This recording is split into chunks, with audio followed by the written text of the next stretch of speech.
ನಮಸ್ತೆ. ತಲೆ ತುಂಬ ಭಾರ ಆಗಿತ್ತು. ಹಾಗಾಗಿ ನಿಧಾನಕ್ಕೆ ಎದ್ದು ಕೂತೆ.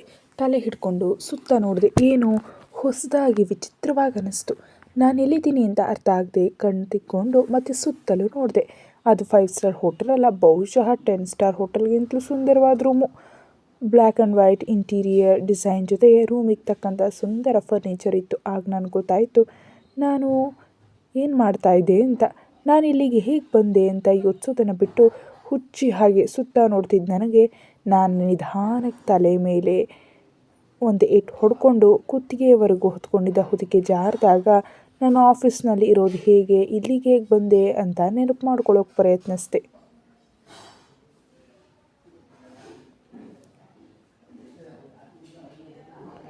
ನಾನು ಕಚೇರಿಯಲ್ಲಿರೋದು ನೆನಪು ಮಾಡ್ಕೊಳ್ಳೋಕೆ ಫ್ಲ್ಯಾಶ್ ಬ್ಯಾಕ್ ಹೋಗಿದ್ದೆ. ನನಗೆ ಹುಷಾರಿರಲಿಲ್ಲ, ಆದರೂ ಹೇಗೋ ಕುಳಿತುಕೊಂಡಿದ್ದೆ. ಕಣ್ಣುಗಳು ತಲೆ ಸುತ್ತೋ ಹಾಗಾಗ್ತಿತ್ತು. ಕೊನೆಗೂ 7 ಗಂಟೆಗೆ ನಮ್ಮ ಬಾಸ್ ಬಂದರು. ಅವ್ರ ಕ್ಯಾಬಿನ್ಗೆ ಹೋಗೋದಕ್ಕೂ ನನ್ನ ಹತ್ತಿರ ಶಕ್ತಿ ಇರಲಿಲ್ಲ. ಬೀಳ್ತಾ ಇಳ್ತೋ ಹೇಗೋ ಪ್ರಾಜೆಕ್ಟ್ ಫೈಲ್ ತೆಗೆದುಕೊಂಡು ಹೋದೆ. ಆಮೇಲೆ ತಲೆ ಸುತ್ತಿತು ಅಷ್ಟೇ ನೆನಪಿದೆ. ಗಟ್ಟಿಯಾಗಿ ಕಿರ್ಚಿದೆ. ನನ್ನ ಕೂಗಿಗೊಬ್ಬಳು ಕೆಲಸದ ಮಹಿಳೆ ರೂಮಿನೊಳಗೆ ಬಂದರು. ಏನಾಯ್ತಮ್ಮ ಅಂತ ಕೇಳಿದರು. ನಾನು ತಕ್ಷಣ ಹೊದಿಕೆ ಹೊತ್ಕೊಂಡೆ. ನಾನು ಎಲ್ಲಿದ್ದೀನಿ? ನನ್ನನ್ನು ಇಲ್ಲಿಗೆ ಹೇಗೆ ಕರ್ಕೊಂಡು ಬಂದರು? ಯಾರು ಕರ್ಕೊಂಡು ಬಂದರು? ಯಾಕೆ ಕರ್ಕೊಂಡು ಬಂದರು ಅಂತ ಸತತ ಪ್ರಶ್ನೆಗಳನ್ನು ಕೇಳಿದೆ.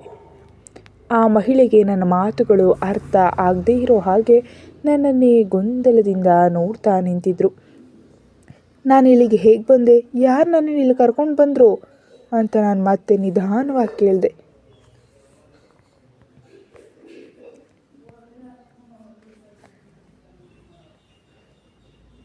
ಚಿಕ್ಕ ಸಾಹೇಬ್ರವ್ರು ನಿಮ್ಮನ್ನು ಕರ್ಕೊಂಡು ಬಂದರು ಮೇಡಮ್, ಬಹುಶಃ ಅವ್ರಿಗೆ ಬರ್ತಾನೆ ಇರ್ಬೋದು ಅಂತ ನಕ್ಕು ಹೊರಟು ಹೋದರು.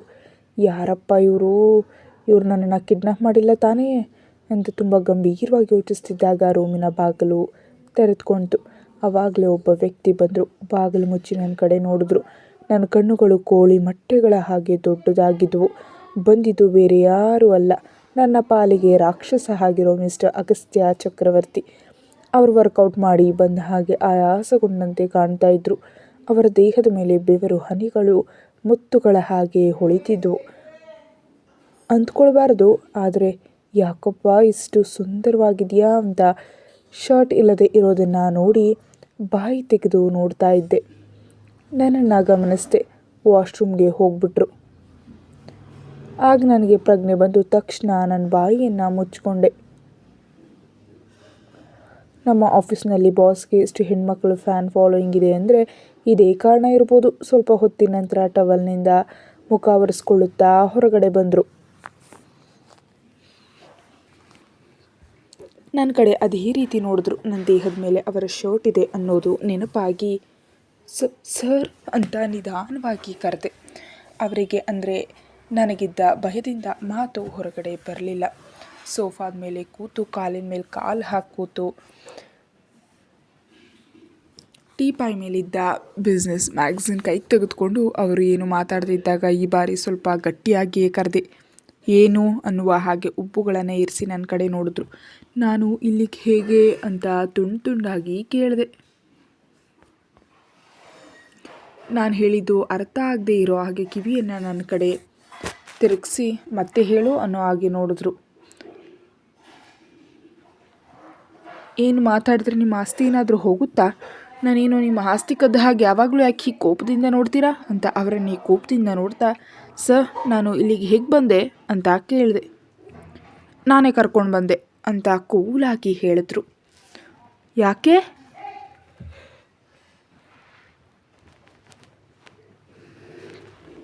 ನಿನಗೇನು ನೆನಪಿಲ್ವಾ ಅಂದರು.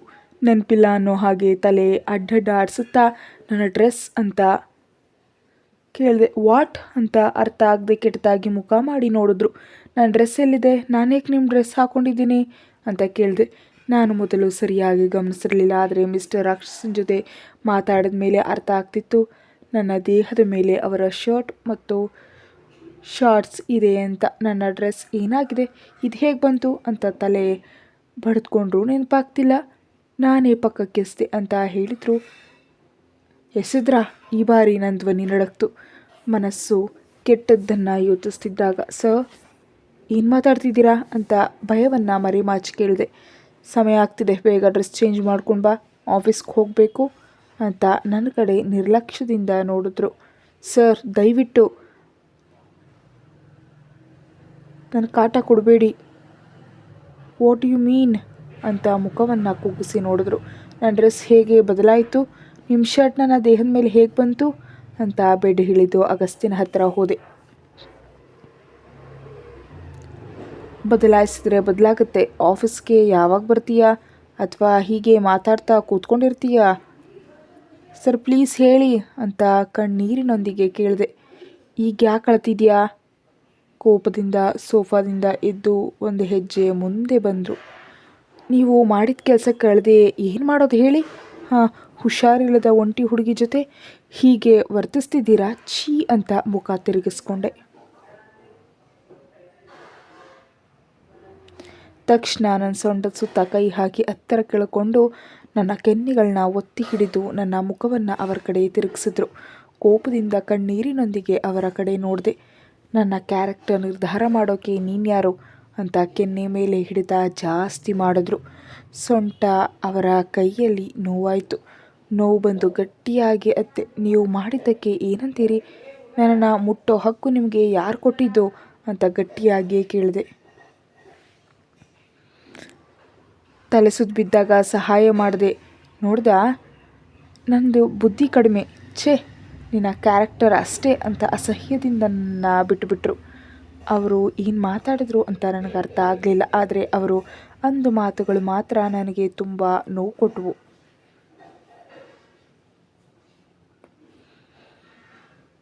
ಆ ರೂಮ್ನಿಂದ ಹೊರಗೆ ಹೋಗ್ಬಿಟ್ರು ಮಿಸ್ಟರ್ ಅಗಸ್ತ್ಯ ಹೊರಗೆ ಹೋದ ನಂತರ ಆ ಕೆಲಸದ ಮಹಿಳೆ ಒಳಗೆ ಬಂದರು. ಚಿಕ್ಕ ಸಾಹೇಬ್ರವ್ರು ನಿಮಗೆ ಕೊಡೋಕ್ಕೆ ಹೇಳಿದ್ದಾರೆ ಅಮ್ಮ ಅಂತ ಬಂದು ಕವರ್ನನ್ನು ಕೊಟ್ಟರು. ಆ ಡ್ರೆಸ್ ತೆಗೆದುಕೊಳ್ಳೋಕ್ಕೆ ಇಷ್ಟ ಇಲ್ಲದೆ ನನ್ನ ಡ್ರೆಸ್ ಎಲ್ಲಿದೆ ಅಂತ ಮುಜುಗರದಿಂದ ಮುಖ ಮಾಡಿ ಕೇಳಿದೆ. ಏನು ಹೇಳಬೇಕು ಅಂತ ಗೊತ್ತಾಗದೆ ತಲೆ ಕೆರ್ಕೊಳ್ತಿದ್ದ ಕೆಲಸದ ಮಹಿಳೆ ಹತ್ರ ನನ್ನ ಡ್ರೆಸ್ ಎಲ್ಲಿದೆ ಅಂತ ಮತ್ತೆ ಕೇಳಿದೆ. ಗೊತ್ತಿಲ್ಲ ಅಮ್ಮ ಅಂತ ಹೇಳಿದ್ರು. ನನಗೆ ಸಿಟ್ಟು ಜಾಸ್ತಿ ಆಯಿತು. ನನಗೆ ಡ್ರೆಸ್ ಚೇಂಜ್ ಮಾಡಿದ್ದಾರೆ ಅಂತ ನೆನಪಾದಾಗ ನನ್ನ ದೇಹದಲ್ಲೆಲ್ಲ ಕೋಪ ಜಾಸ್ತಿ ಆಗ್ತಾ ಇತ್ತು. ನಾನು ಡ್ರೆಸ್ ಚೇಂಜ್ ಮಾಡಿ ಇಲ್ಲೇ ಎಲ್ಲೋ ಇಟ್ಟಿದ್ದೆ, ಮತ್ತು ಬಂದು ನೋಡಿದಾಗ ನಿಮ್ಮ ಡ್ರೆಸ್ ಕಾಣಲಿಲ್ಲ. ಚಿಕ್ಕ ಸಾಹೇಬ್ರವ್ರೇನಾದರೂ ಹೆಸ್ದಾಕಿದ್ದಾರೇನೋ ಅಂತ ಆ ಮಹಿಳೆ ಮಾತು ಕೇಳಿದ ಮೇಲೆ ನೀವು ನನ್ನ ಡ್ರೆಸ್ ಬದಲಾಯಿಸಿದ್ರಾ ಅಂತ ಶಾಕ್ ಆದೆ. ಹೌದು ಅಂತ ತಲೆ ಆಡಿಸಿದ್ರು.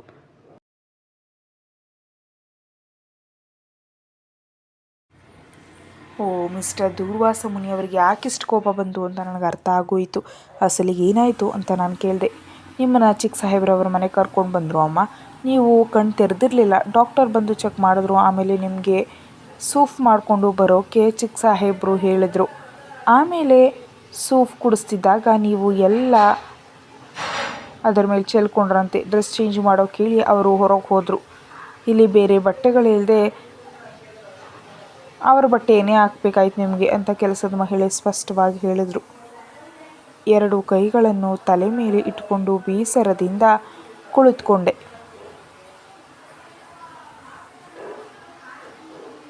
ಸಿಟ್ಟು, ಕೋಪ, ಆವೇಶ ಎಲ್ಲೆಲ್ಲಿ ಹೋಯ್ತೋ ಗೊತ್ತಿಲ್ಲ. ಅನಾವಶ್ಯಕವಾಗಿ ನಮ್ಮ ಬಾಸ್ ಅವರಿಗೆ ಬೈದೆ ಅಂತ ನನಗೆ ಅಪರಾಧಿ ಪ್ರಜ್ಞೆ ಕಾಡ್ತು. ಬೇಗ ಕೆಲಸದ ಮಹಿಳೆ ಕೊಟ್ಟ ಡ್ರೆಸ್ ಹಾಕ್ಕೊಂಡು ಹಾಗೆ ಫ್ರೆಶ್ ಆಗಿ ಹೊರಗಡೆ ಬಂದೆ. ಕಾರಿನ ಹತ್ತಿರ ನಿಂತು ಕೈಯಲ್ಲಿದ್ದ ವಾಚ್ ಕಡೆ ಪದೇ ನೋಡ್ತಾ ಇದ್ರು ನಮ್ಮ ಬಾಸ್ ರಾಕ್ಷಸ. ಇನ್ನು ರಾಕ್ಷಸ ಅಂದರೆ ಏನು ಅಂತ ನಿಮಗೆ ಅನುಮಾನ ಬರ್ಬೋದು. ಅವರಲ್ಲಿರೋ ರಾಕ್ಷಸ ಗುಣ ಕಡಿಮೆ ಆಗಿಲ್ವಲ್ಲ, ನಿಮಗೆ ಗೊತ್ತಾಗುತ್ತೆ ಇರಿ. ಸರ್ ಅಂತ ನಾನು ಕರಿತಿದ್ರು. ನನ್ನ ಮುಖದ ಕಡೆ ನೋಡದೆ ಹೋಗಿ ಡ್ರೈವಿಂಗ್ ಸೀಟ್ನಲ್ಲಿ ಕೂತರು. ಇವರ ಅಹಂಕಾರ ಸಾಮಾನ್ಯದ್ದಲ್ಲ ಅಂತ ಒಳಗೊಳಗೆ ಬೈದ್ಕೊಂಡೆ. ಸರ್, ನಾನು ಮನೆಗೆ ಹೋಗ್ಬಿಡ್ತೀನಿ, ನನಗೆ ರಜೆ ಬೇಕು ಅಂತ ಕಾರ್ನೊಳಗೆ ಇಣುಕಿ ಕೇಳಿದೆ. ಆಗಲ್ಲ ಅಂತ ನೇರವಾಗಿ ಮುಖದ ಮೇಲೆ ಹೇಳಿದ್ರು.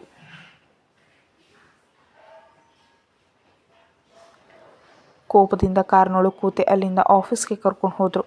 ಆಫೀಸಿಗೆ ಬಂದ ಕೂಡಲೇ ಸರಿಯಾಗಿ ತಿನ್ನೋದು ಕಲ್ತ್ಕೋ, ಮನುಷ್ಯಳಾಗಿ ಬೆಳೆದಿದ್ಯಾ, ಆರೋಗ್ಯ ಹೇಗೆ ನೋಡ್ಕೊಳ್ಬೇಕು ಅಂತ ಗೊತ್ತಿಲ್ವಾ?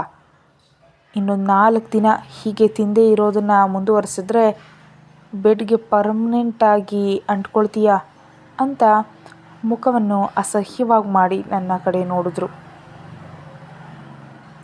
ನನಗೇನು ಆಗಿಲ್ಲ ಸರ್, ನಾನು ಚೆನ್ನಾಗಿದ್ದೀನಿ ತಾನೇ ಅಂತ ಸುಮ್ಮನೆ ಇರದೆ ಮಾತಾಡಿದೆ. ಹೊಡೆಯೋಕೆ ಅನ್ನೋ ಹಾಗೆ ಹಲ್ಲು ಕಚ್ಚಿ ಮುಷ್ಟಿ ಬಿಗಿದ್ರು. ಆ ಭಯಕ್ಕೆ ಹಿಂದೆ ಸರಿದೆ.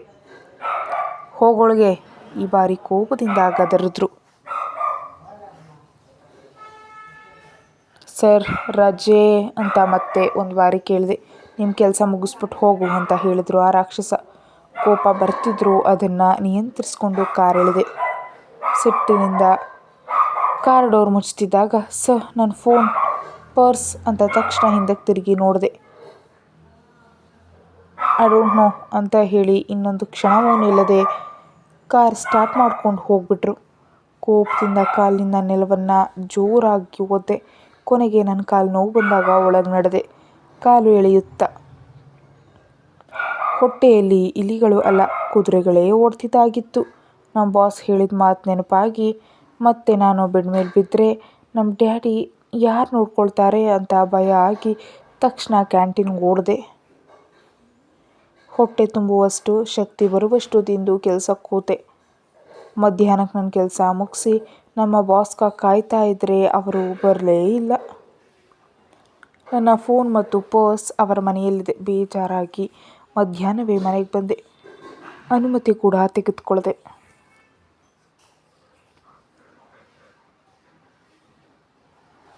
ಮರುದಿನ ನನಗೆ ನಮ್ಮ ಬಾಸ್ ಕೈಲಿ ಏಟು ಬೀಳೋದು ಖಚಿತವಾಗಿ ಗೊತ್ತಿತ್ತು. ಮನೆಗೆ ಬಂದು ಫ್ರೆಶ್ ಆಗಿ 1 ಗಂಟೆ ನಿದ್ರೆ ಮಾಡಿ ಆಸ್ಪತ್ರೆಗೆ ಹೋದೆ. ಸಂಜೆವರೆಗೂ ಡ್ಯಾಡಿ ಜೊತೆ ಸಮಯ ಕಳೆದು ಮತ್ತೆ ಮನೆಗೆ ಬಂದೆ. ಪ್ರತಿಯೊಂದಕ್ಕೂ ಫೋನ್ ಅವಶ್ಯಕತೆ ಇದೆ, ಆದರೆ ನನ್ನ ಹತ್ರ ಫೋನ್ ಇರಲಿಲ್ಲ. ಮತ್ತೆ ನಮ್ಮ ಬಾಸ್ ಅವರ ಮನೆಗೆ ಹೇಗೆ ಹೋಗೋದು? ಇದೇ ಬೇರೆ ದಾರಿ ಇಲ್ಲದೆ ಮತ್ತೆ ಕ್ಯಾಬ್ ಹಿಡ್ಕೊಂಡು ಹೋಗಿದ್ದೆ. ಬೆಳಗ್ಗೆ ಸರಿಯಾಗಿ ನೋಡಿರಲಿಲ್ಲ, ಆದರೆ ಅದು ಮಿನಿ ಸೈಜ್ ಪ್ಯಾಲೇಸ್ ಥರ ಇತ್ತು ಆ ಮನೆ. ಆ ಮನೆಯಲ್ಲಿ ನಮ್ಮ ಅಗಸ್ತ್ಯ ಬಿಟ್ಟು ಬೇರೆ ಯಾರೂ ಇರೋಲ್ಲ ಅಂತ ಕೆಲಸದ ಮಹಿಳೆಯಿಂದ ಗೊತ್ತಾಯಿತು.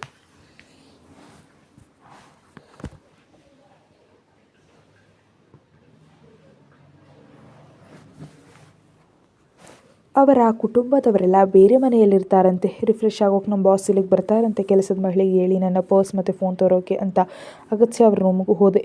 ನನ್ನ ಬ್ಯಾಡ್ ಲಕ್ ನನ್ನ ತಲೆ ಮೇಲೆ ಡ್ಯಾನ್ಸ್ ಮಾಡ್ತಿದೆ ಅಂತ ನನಗೆ ಗೊತ್ತಿರಲಿಲ್ವಲ್ಲ. ಸರಿಯಾಗಿ ಅದೇ ಸಮಯಕ್ಕೆ ಮಿಸ್ಟರ್ ಅಗಸ್ತ್ಯ ಚಕ್ರವರ್ತಿ ಆ ರೂಮಿಗೆ ಎಂಟ್ರಿ ಕೊಟ್ಟರು. ಭಯದಿಂದ ಕುಗ್ಗಿದೆ. ನೀನು ಯಾಕೆ ಇಲ್ಲಿದೆಯಾ ಅಂತ ಗಂಭೀರವಾಗಿ ನನ್ನ ಕಡೆ ನೋಡಿದ್ರು. ಅದು ಸರ್ ನನ್ನ ಫೋನ್ ಪರ್ಸ್ ಅಂತ ಅವುಗಳನ್ನ ತೋರಿಸ್ದೆ. ಏನು ಮಾತಾಡದೆ ಶರ್ಟ್ ಬಟನ್ಸ್ ತೆಗಿತಿದ್ರೆ ನಾನು ಹೆದರಿ ಸತ್ತು ಹೋಗೋ ಥರ ಆಗಿತ್ತು. ಸರ್ ನಡುಗೋ ಧ್ವನಿಯಿಂದ ನಿಧಾನವಾಗಿ ಕರೆದೆ. ಹಾಂ ಅಂತ ಶರ್ಟನ್ನು ಸಂಪೂರ್ಣ ತೆಗೆದು ಪಕ್ಕಕ್ಕೆ ಎಸೆದ್ರು. 2 ಕೈಗಳಿಂದ ಕಣ್ಣು ಮತ್ತು ಬಾಯಿ ಮುಚ್ಚಿಕೊಂಡೆ. ಅಗತ್ಯ ಅವರ ಉಸಿರು ನನ್ನ ದೇಹಕ್ಕೆ ತಾಕ್ತಾ ಇತ್ತು. ನನ್ನ ದೇಹವೆಲ್ಲ ನಡುಗ್ತು. ಅವರ ಕೈ ನಿಧಾನವಾಗಿ ನನ್ನ ಭುಜದ ಮೇಲೆ ಬಂದ ಕೂಡಲೇ ಕೈಗಳನ್ನು ಇಳಿಸಿ ಕಣ್ಣು ತೆರೆದು ನೋಡಿದೆ. ಅವರ ಕಣ್ಣುಗಳಲ್ಲಿ ವಿವರಿಸಲಾಗದ ಭಾವನೆಗಳು ಕಾಣಿಸ್ತಾ ನನ್ನನ್ನು ಹೆದರಿಸ್ತಾ ಇದ್ವು. 2 ಕೈಗಳನ್ನು ಅವರ ಎದೆ ಮೇಲೆ ಇಟ್ಟೆ, ದೂರ ತಳ್ಳೋಕೆ ಅನ್ನೋ ಹಾಗೆ. ಆ ಹೊತ್ತಿಗೆ ಇನ್ನೊಂದು ಕೈ ನನ್ನ ಸೊಂಟ ಸುತ್ತ ಸುತ್ತಕೊಂತು. ಸರ್ ಏನು ಮಾಡ್ತಿದ್ದೀರಾ? ಈ ಬಾರಿ ಭಯದಿಂದ ಕೂಗಿದೆ. ಮುತ್ತು ಕೊಡೋಕೆ ಅನ್ನೋ ಹಾಗೆ ಮುಖವನ್ನು ಮುಂದೆ ತಂದರು. ಕಣ್ಣು ದೊಡ್ಡದು ಮಾಡಿ ನೋಡ್ತಾ ಗಟ್ಟಿಯಾಗಿ ಕೂಗಿದೆ. ಅಷ್ಟರಲ್ಲಿ ನನ್ನ ಬಾಯಿಯನ್ನು ಅವರ ತುಟಿಗಳಿಂದ ಮುಚ್ಚಿಬಿಟ್ರು. ಕತೆ ಮುಂದುವರಿಯುತ್ತೆ. Thank you so much for watching.